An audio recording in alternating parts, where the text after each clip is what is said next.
See. Hello and welcome, everyone. I'm Dr. Audrey Thorstead, Programming Associate at the Hill Museum and Manuscript Library, or HIML, HMML, as many people know it. This is our third gathering for the Winter Lecture Series for 2025.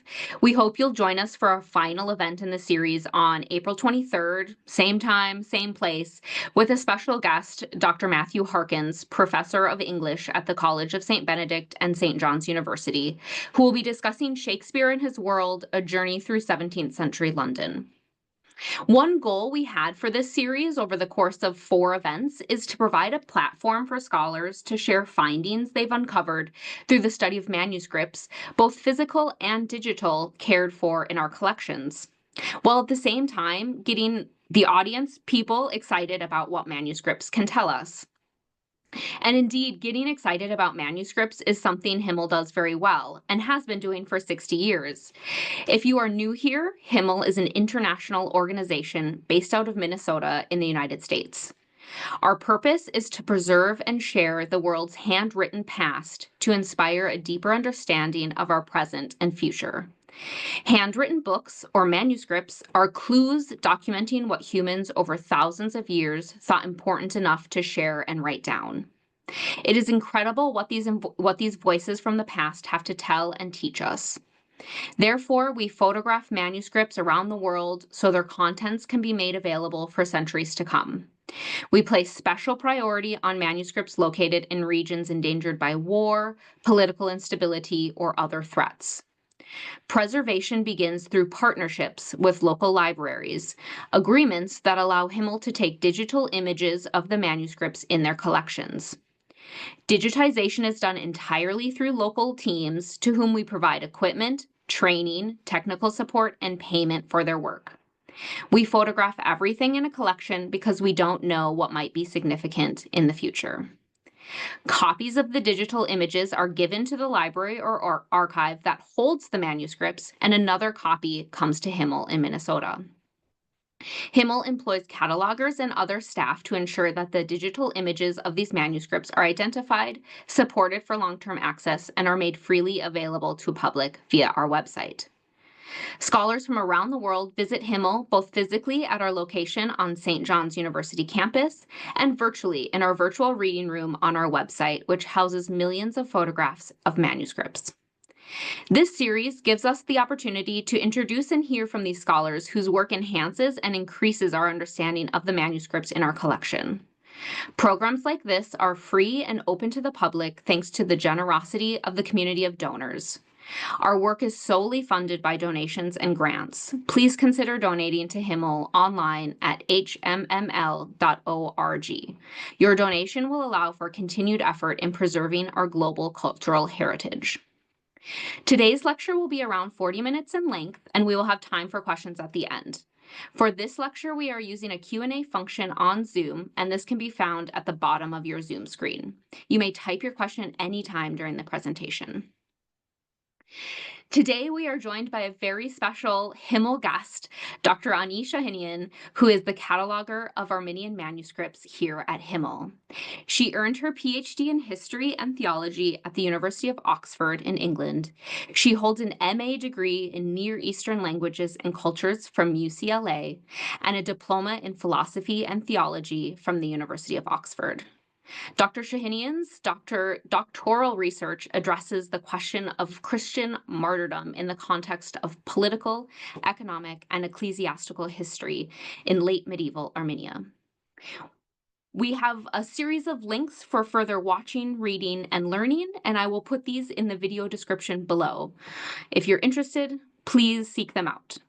Now, without further ado, welcome and thank you for joining us today. I hope you enjoy the presentation on Armenian Christian martyrs in the HIML manuscript collections. Dr. Shahinian, I will hand it over to you. Thank you so much. Thank you so much, Audrey. And I want to thank my colleagues at HIML who have been part of this wonderful experience of not only preparing for this lecture, but also making this possible. So thank you very much. Christian martyrdom and witnessing has taken a distinct form in Armenian history over the past 2 millennia.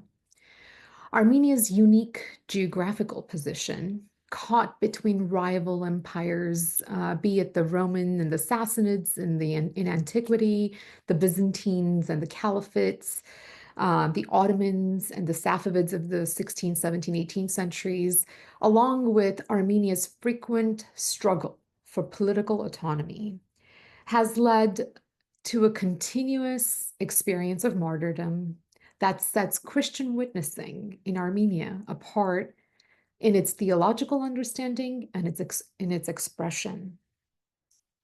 Nearly every century since the creation of the Armenian alphabet by Mesrop Mashtots in the late 4th, early 5th century, to translate the Holy Scriptures from the Greek and the Syriac languages, Armenian Varthapets, that is, church fathers, doctors of the church, have documented accounts of martyrdom reflecting a relentless, preserving commitment to faith and their understanding of what it meant to be human, a virtuous human being in their context, despite immense adversity, be it personal, political, familial, and so on.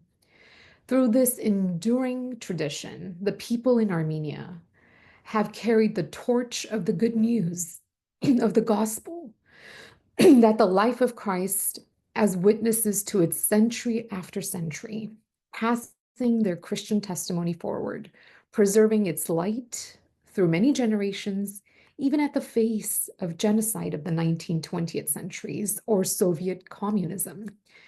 These lessons are treasures are not only for Armenians, and it's not only for Armenia. We today have the great privilege to learn from their stories, not just about them, but the very reason and the cause that they witnessed to through many generations and centuries. Today, I would like to present my goals for what I would like to discuss and present to you at this lecture. So my goals are to present Armenian martyrs in text and image through 2 Armenian liturgical books digitized and kept at the Himmel collection. The 2 collections I would like to focus on are the Haismavurk. This is the Armenian Synaxarion, where there's the lives of the martyrs and saints, a collection of them, and the Sharag notes. This is the Armenian hymnal, where there are many hymns contributed and attributed to the lives of the martyrs. These 2 collections, I would like to actually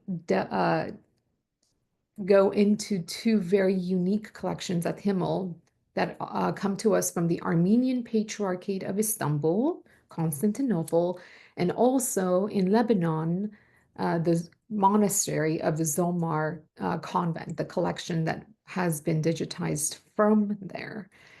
So this global adventure actually takes us to 2 very unique places on the map. But first, I would like to place these 2 collections that Himmel has obtained in a broader context. The Armenian religious centers, the 4 centers I have here for us, the Echmiadzin in Vagashapat, Armenia, Cilicia, Lebanon in Antelias, this is the Catholicosate of Cilicia, the Istanbul Patriarchate in modern-day Istanbul, Turkey, and St. James, Jerusalem, the Cathedral of St. James in the Armenian quarter of Jerusalem. These are 4 religious centers that hold treasures, many treasures of manuscripts, artifacts, relics of the history of Armenian Christianity. Actually, there's a bit more than these 4, but for the purposes of today, I'm just narrowing it into the active centers. And I will actually touch on one center in Eastern Turkey, Lake Van region, later in the lecture. These 4 centers, I will actually focus on the Istanbul Patriarchate first, but just to give us an orientation on the map. Here I have highlighted the 4 different areas: Jerusalem, Lebanon, Istanbul, Armenia, and also just off the grid here in my sort of route map, we see Lake Van with a green star. From these different religious centers, first I will go to Istanbul in this presentation and then to Lebanon. Imagine traveling the thousands of miles to go to these collections to see the beauty of what these collections represent and where they are held. But to help us to go on that journey together, I would like to tell the story of how we are able to do this at Himmel in the first place. So many, many years ago, it was Dr. Columbus Stewart who met with the former Armenian Patriarchate of Istanbul, Mesrop Mutafian, that made this possible. They went before us through the gates of the Patriarchate to the salons of the Patriarchate buildings, coming up with the agreements to make this possible. So you and I here today in this lecture series, but also those of us who desire to go through the Himmel databases have the privilege to see these collections because of the many things that have come before us. Many, if I may even say millions of billions of events have taken place for us to be able to do this today. So as we go through the gates of the Patriarchate of Istanbul, a very beautiful place I had the pleasure and to visit exactly a decade ago, actually. So doing this today really is meaningful in many ways in this year, bringing so many of the events together, connecting so many different dots, going through those gates, walking through the arched gates of the Patriarchate. One manuscript we find in this collection is an illuminated Heismaburg. I mentioned that Heismaburg would be one of the things that I will cover today, but what is the Heismaburg? I will return to the story on what the images represent on this page just in a bit, but let me first introduce what the Heismaburg is. Now, the name Heismaburg, Heism Avur, in the Armenian literally means on this day. However, the tradition is not it's not something that comes together in a vacuum. It's actually connected to many different traditions. So the name in Greek, for example, Synaxarion, is loosely translating to something about bringing together, where the acts of the lives of the saints are collected and brought together. Another word here I have for our understanding is menologium.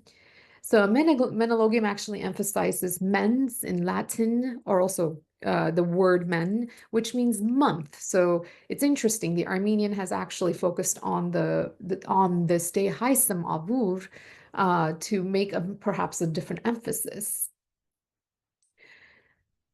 What is the context and the background or the process of how the Armenian Haysmavurk, based on the Greek Synaxarion, came about?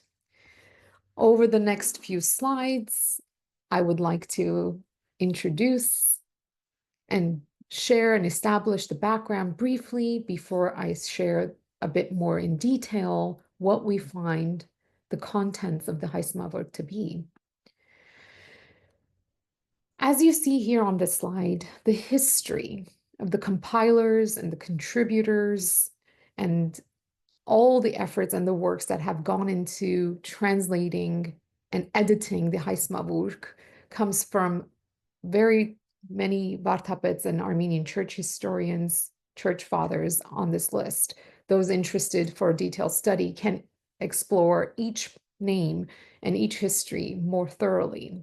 But for the purposes today and for the Haysmavurks I will be focusing on to tell the stories of the martyrs, I want to introduce the last compiler of the Haysmavurk, Grigor Dzerenz Khalatetsi, who was martyred in 1425.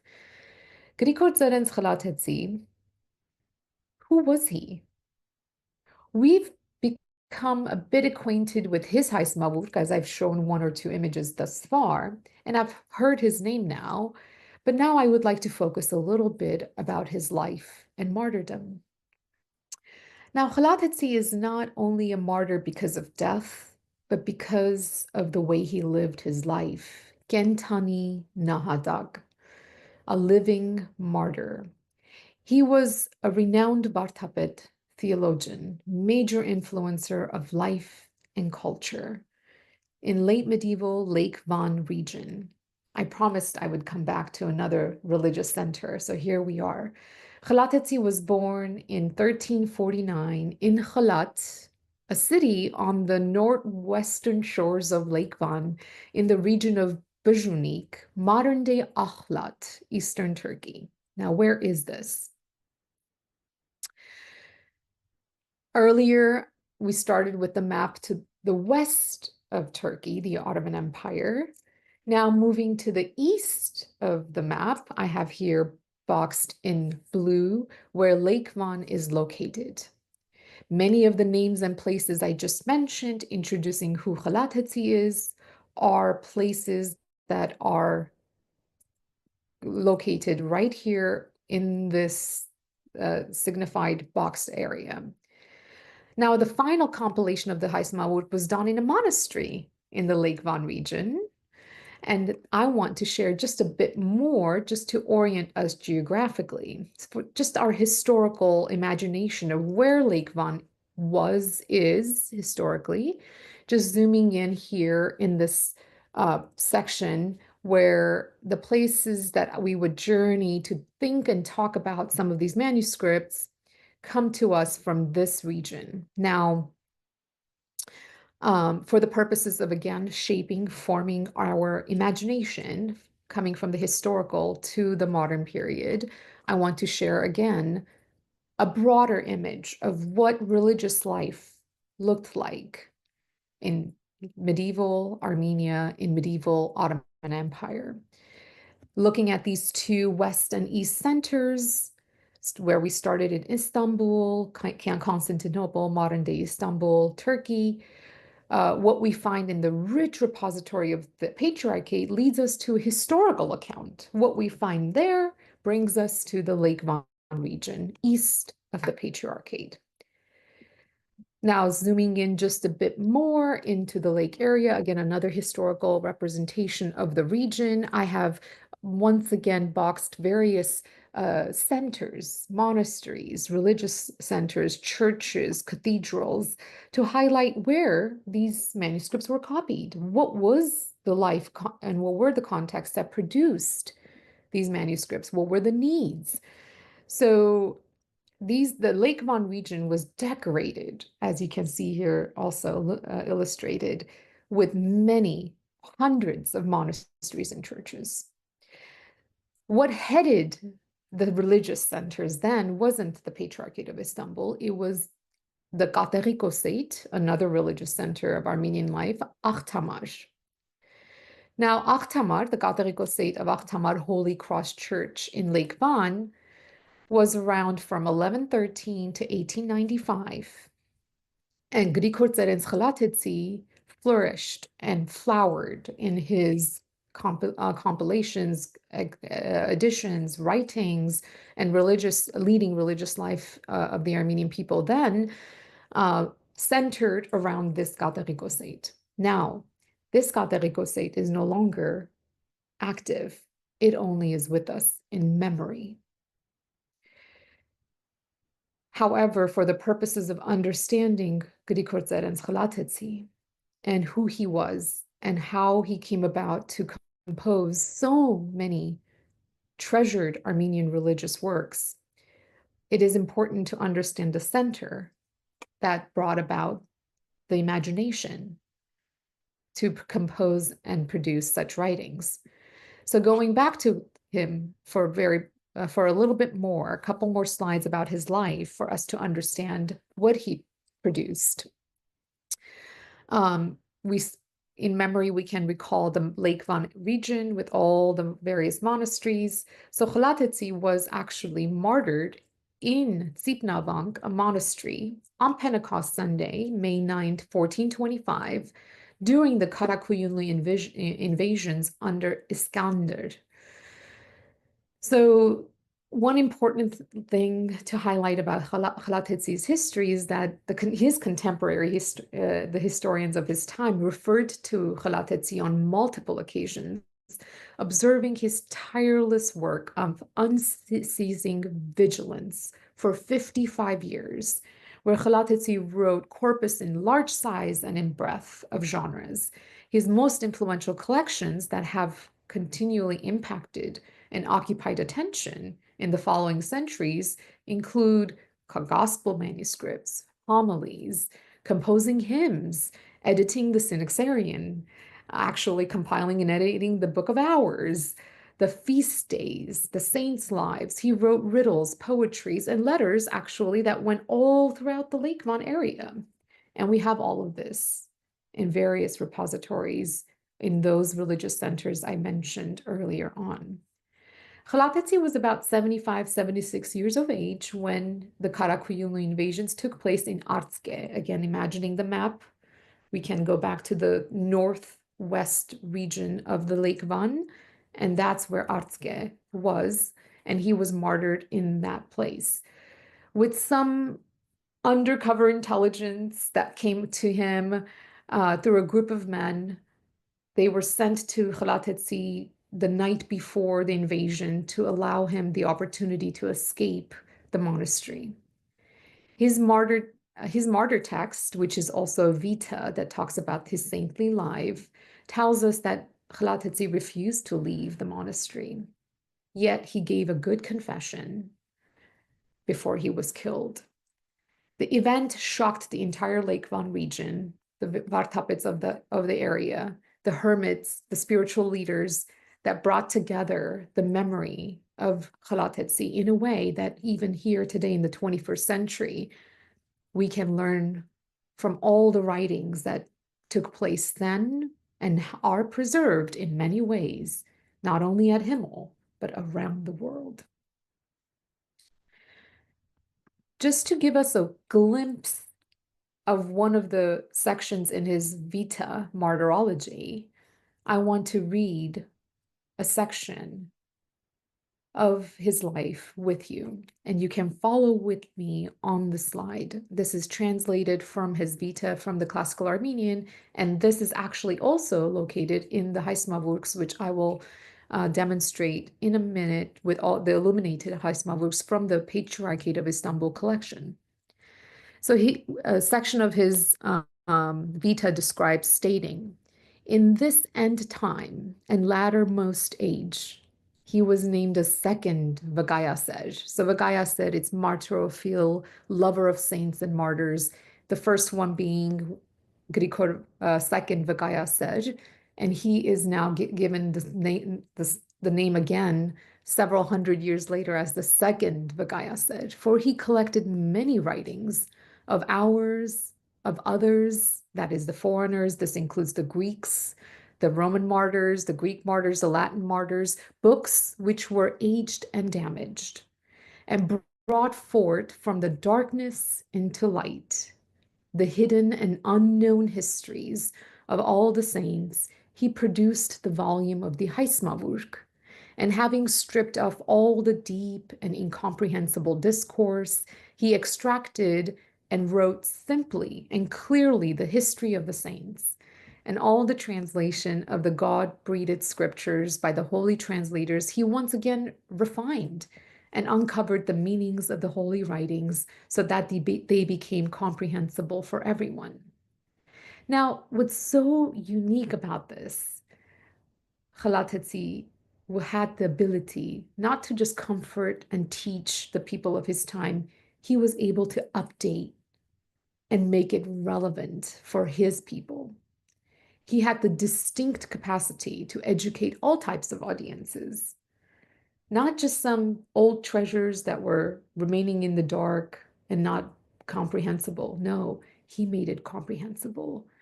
A Vartapet is one who actually understands his current world so well that he can actually bring the treasures of the past and apply it there and then. His students also, recognizing this, lived in that sort of prolific contribution that Khalatezi made to try to bring this and update it to the next generation.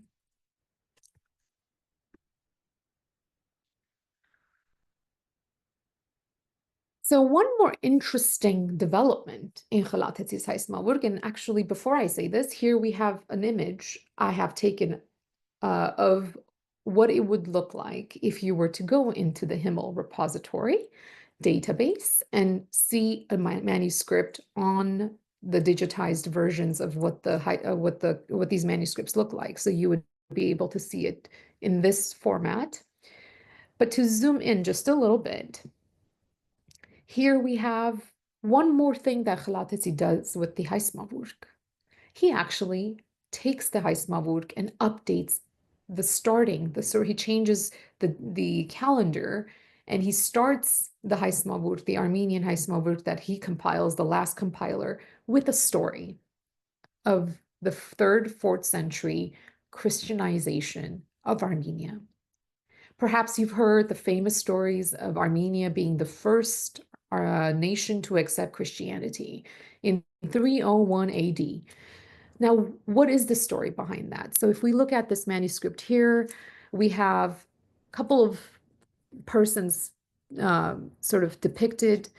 Who are they? What is this pig story about? We see some, and various other manuscripts I showed, it also depicts this illustration. What was Khalathetsi imagining to start the Haismawurg with this story? Well, at the heart of it, it's a story of healing. Christianization in Armenia starts with 2 very prominent narratives. 1, martyrdom, 2, healing. The first, here we have, actually the first is martyrdom, but I'm going to go backwards. Here I want to represent the story of Grigor Lusavoric, Gregory the Illuminator, depicted here on the left side of the illumination, and King Bertat, who is on his knees in orange with the crown, and you could see the kingdom of Bertat behind him, this representing the city. And right behind him is the image of a boar or a pig. As we know from Armenian history, written by Akatangeros, we learn that Grigor Lusavoric was central to the healing of the king of Armenia, who had just a few years before been the cause of the martyrdom of Haripsime Gayanen, roughly 33 nuns who had escaped to Armenia from Rome in order to escape the persecutions of Diocletian. Coming to Armenia, they were also martyred. They also faced martyrdom under the Tertat's rule. And upon that, Tertat experienced all kinds of inner and external problems. One of them, he actually experienced an illness where he turned into some sort of disfigured human being, described as a boar. Right before then, he had actually persecuted Grigor Lusavoric and thrown him into a pit for 13, 14 years. Sometimes the years are differing based on manuscripts and which part of the history is being read. But he sees a dream that Grigor Lusavoric is the answer to his healing. He needs to go to the pit, find Grigor Lusavoric, and ask for his prayers to be healed. So at the heart of the Christianization of Armenia, we find this story. And that's what happens. And this is where 1,000 years later, 1,100 years later, Grigor Khalatesi starts his Haismawurg with this story. Grigor Lusavoric prays for Tertat. Tertat is healed. The parts of him that had been taken away from being fully human now were restored. He no longer is a boor. He's, as you see, he's on his knees. He has a countenance of humility. Some of the virtues that are exemplified in martyrs, and some of the virtues that are condoned in what it means to be fully human. He is now ready to be in the service of doing what is good. And he is about to go onto a journey to make his wrongs rights, one of them being the martyrdoms of the nuns, which I will get to in a minute. So here is this example of the Heismavurk, illuminated both in image and in the story of the text, telling the story of one of healing and restoration brought to Armenia through both the lives of the saints, but also the ministry and the efforts of Grigor Lusavoric. A couple more examples in the Himmel collection we see. These are a little bit later, 17th, 18th century. We have many, actually. It's very interesting to see the illuminated Heismavurks directly coming from the Istanbul patriarchate. So it's very interesting that what was the preoccupation of the people in the Ottoman Empire who valued the lives of these saints, how it spoke to them, and what relevance it had for their lives. One of the interesting things I think to highlight is, for example, here I have a particular page from the Heismavurk. These are two different manuscripts in the collections of the Patriarchate of Istanbul, one from Balat, the other one from Galatia. What's interesting is both of these pages depict the power of, or the glory of the military martyr, the warrior martyr. I chose this because I thought it's interesting as it spoke to the people who were living in the Ottoman Empire. Now, you know, the power of the Roman Empire was displayed through the military valor and glory. So what was powerful part of the Roman Empire, that being its artillery and its soldiers and its military, are now actually being used to tell the story of the Christian warrior martyrs, the Christian history. So here on the left with Saint Sarkis, a 4th century Armenian general who served in the Roman army, who later became martyr under the Emperor Julian. And then here on the right, a closer look on the representation of Saint George slaying the dragon, both of them on a white horse, which amongst many points represents the victorious status of a general. These were not just average soldiers, these were generals of the empire who had now chosen to use their strength, both physical and also visible and invisible strengths, to make up the part of Christ's army. And they were not strong and victorious through essentially killing, but they were strong and victorious in their witness. So the white horses symbolize the idea of divine approval or righteousness and triumph. And in Christian eschatology, as we read in Revelation, a white horse represents Christ's victory. So here we are, these soldiers entering into that story, remaining steadfast in their faith in Christ, but at the same time being depicted as victorious. There are several other stories speaking along the lines of the military martyrs, one of them being the Sebastia martyrs, the 40 martyrs who were also killed in 320. I will revisit this story when I'm speaking about the Sharagnots.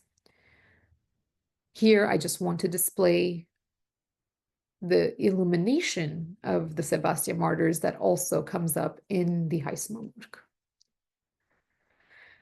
The importance of the Heismavurk carries on from generation to generation. It's no longer written in handwritten manuscripts, but now it's updated. The importance of it is actually evident in the fact that it's printed now. And now it's not that in 1 year you can make one Heisenberg, but you can print 10, 20, 30.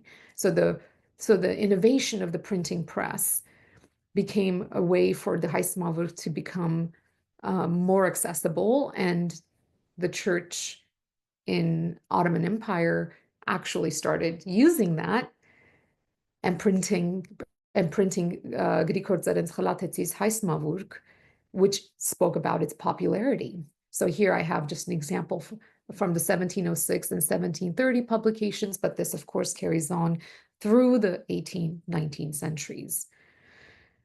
This popularity actually did not die. It has revitalized, and now we have a translation of the Heisenberg in the 21st century by Ed Matthews. And it's a pleasure for me to actually introduce Professor Edward Matthews's work here. He was the former cataloger for Armenian manuscripts at Himmel, which is an honor for me to be able to work with some of his initial metadata to see the work he has done at the manuscript sort of cataloging level, but now he actually has entered into translating and making these works accessible to a broader audience, something similar to perhaps what Khalatetzi was doing, making it accessible. So the question that in the introduction at the end of the first volume in January, Ed Matthews asks, so why should we care about these lives of these martyrs collected, some ancient persons, many of whom actually don't have much to do with Armenia? They're Greek martyrs, Roman martyrs, universal Christian martyrdom. Why translate and read them? And I find his reasoning to be absolutely relevant for us here today in the 21st century. He says, for the very same reasons St. Paul gave the reason to say, imitate the saints and imitate Christ in the way we live our lives, whether be it in the 21st century, in Grigor Khalatetsi's time in the 14th century, or even in the 3rd century Roman military context. There is something about what it means to be human in all of those periods that become quite represented, not only in these texts, but we can learn from them for meaning and purpose today. So traveling roughly 1,400 kilometers from Istanbul to Lebanon, that's roughly 890 miles, we go from the Patriarchate of Istanbul to the collection of the Our Lady of Zomar's convent, situated roughly 36 kilometers from Beirut. Now, if in this travel, we actually find this beautiful monastery on the hilltop in Zomar. And going through the gates of the Zomar convent, we find a collection of Armenian Sharak notes. This is the Armenian hymnal that are representative amongst one of the most beautiful collections of illuminated Sharak notes that I would like to share with you. And Himmel had the privilege to digitize these materials right actually in the very much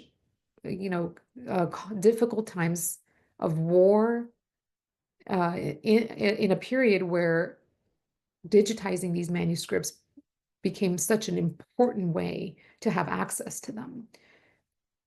How would one have access to it otherwise, if not for these digitized manuscripts?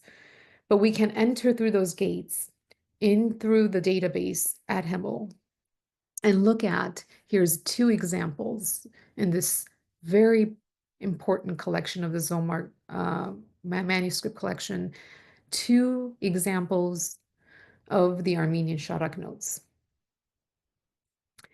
What I found to be beautiful in telling the stories through the Sharak notes was that the Sharak notes illuminates the festal cycles of Christ's life. And here is the resurrection, when the women have come to tomb, and they are looking for Christ, and he's not there. What a, I mean, what a way to actually speak about what the martyrs, century after century, were confessing and witnessing to. Christ is not here. He has risen from the dead. That's the hope that the martyr has in the story, to be testifying to the fact that my life does not end with this death. So, looking at this one example, I also would like to share the treasured collections in the Sharag notes that talk about various hymns that are particularly attributed to martyrs. So that is the Martyrosats Sharag notes, the Martyrosats in the sense, the Greek word of martis, martyr, Sharag hymnals, the hymns attributed, dedicated to martyrs. And, it's interesting because one of the ways that I've always wanted to sort of understand where the hymns or the hymnal falls into the way we understand meaning. Music is intrinsically meaningful. And that intrinsic meaning of the music is not necessarily something that we just can actually sit there and try to rationalize. Why? There is a fundamental movement to it, or harmony.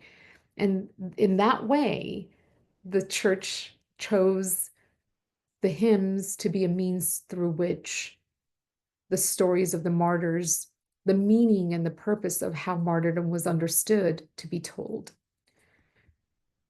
You can imagine how a music creates the base level, the harmonious structure for many people to join in and do the same thing.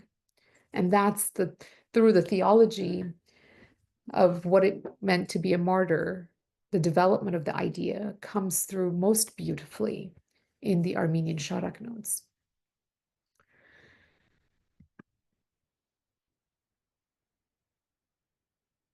I would like to also here present another martyr case that's not only in the Haismavur, but very much represented in the Sharak notes, is Stephen's martyrdom.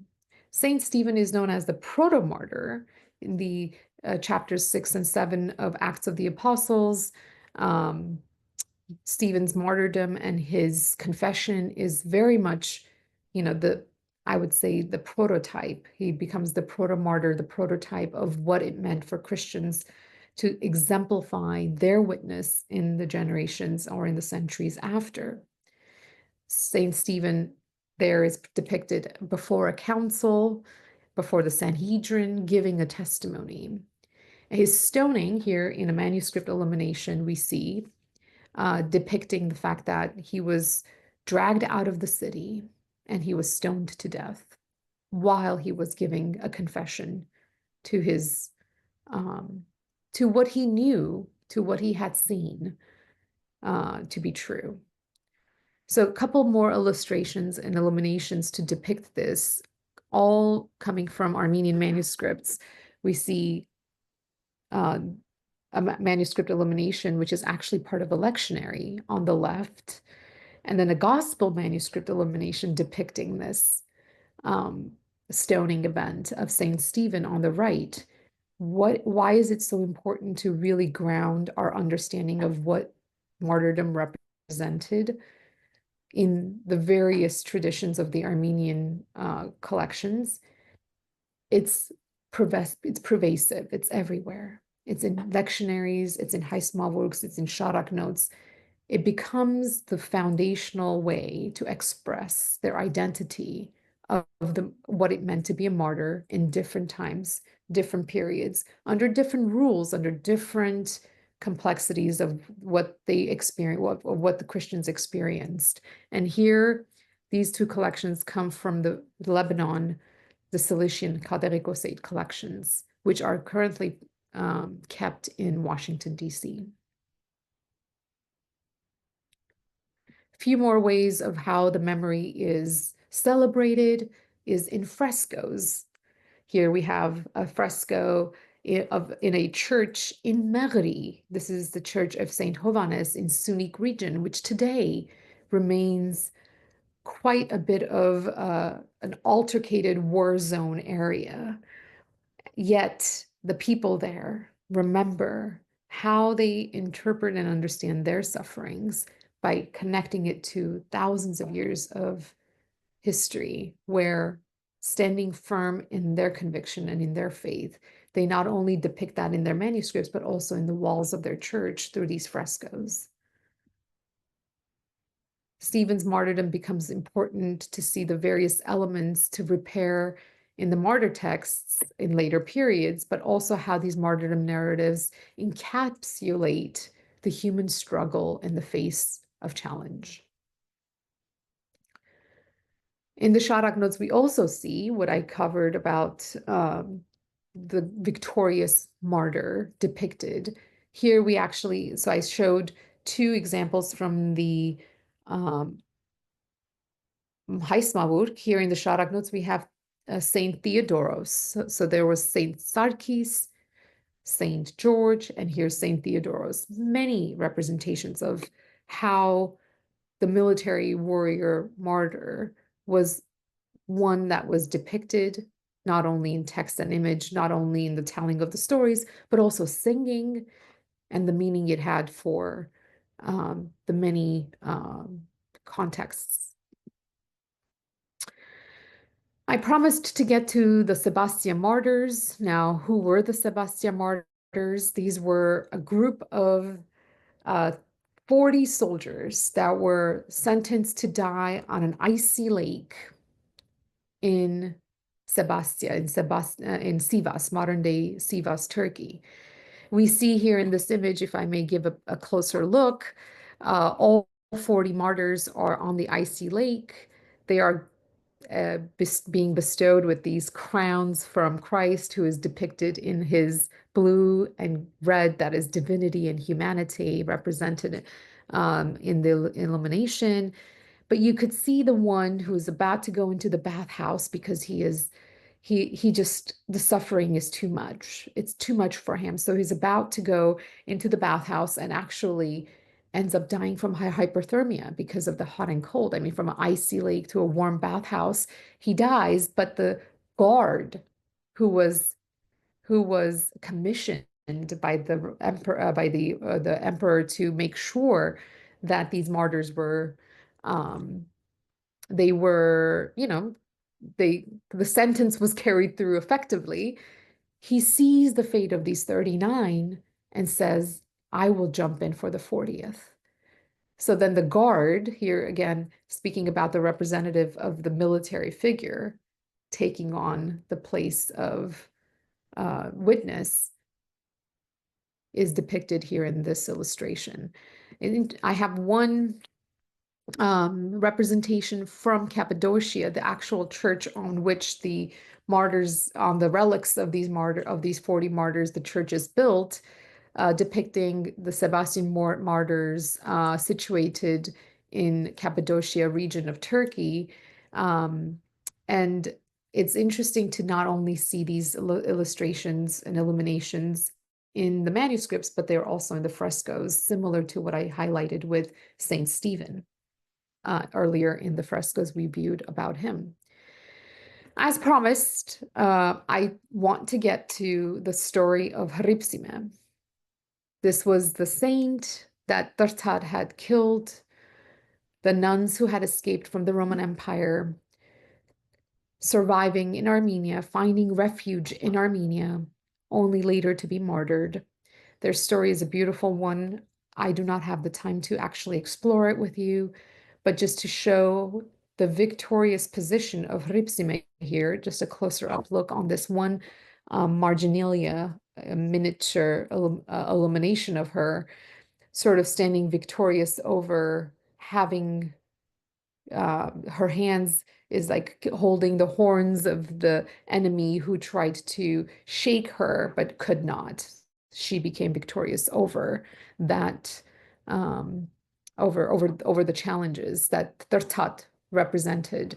And if my interpretation of this small image here is, if we were to zoom in just a bit more, we see a boar shape on the figure that Haripsime has held in her hands, perhaps representing that she was victorious over the the king, who was not only physically powerful, who was not only in authority powerful, but yet here Haripsime is victorious over both, in the fact that she stood firm and fought for her faith. Haripsime's memory not only is remembered in the Haismavurk, in the Sharak notes, but also in church architecture. This is the site that holds Haripsime's martyrdom, the relics of her body. Actually, the tradition is, as we learn from the same historian Akatangeros, is that Tertat became, after he had changed from his boar, dehumanized state to the newly humble leader of Armenia, he carried the stones to build this church. Now, the tradition is that the church was built sometime in the 4th century. This one is actually we could see the basilica that was there from that period. The outer structures are still visible, and it's actually the area where the relics of Haripsime are kept. But in the 7th century, this structure here is from the 7th century, was built by Komitas I, so Komitas Achetsi, so 615 to 628, he reigned. And actually also, very interestingly, he was so influenced by the story of Haripsime and Gayane, who was also Haripsime's mentor. The importance of their death for the Christian future of Armenia was such an important place in Komitas's life that he actually wrote a sharagan, a hymn. So just going back this slide about the sharagan, I would like to play the sounds of what that sharagan was, written in the 7th, 8th century in commemoration of Haripsime. This is inside the church, and as you view this, the sort of the cruciform dome church that carries the voices of those who actually enter in and participate in sort of that divine space, perhaps I can end my presentation with sharing the voices of the people who sing this sharak notes. And in that way, the church architecture, the spiritual songs, the holy writings, the art, the illumination collectively become expressions for Armenian Christians in telling the story of their sufferings, but also their joys, transcending the suffering that is currently in their momentary experience, but carrying the torch of their faith and perseverance for one more generation. And it is a privilege to be able to hear those stories through the Himmel manuscripts. So if you, and with that summary, I would like to play the Sharak notes, and it would be about 1 minute long.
Thank you, everyone. I hope you've enjoyed this presentation.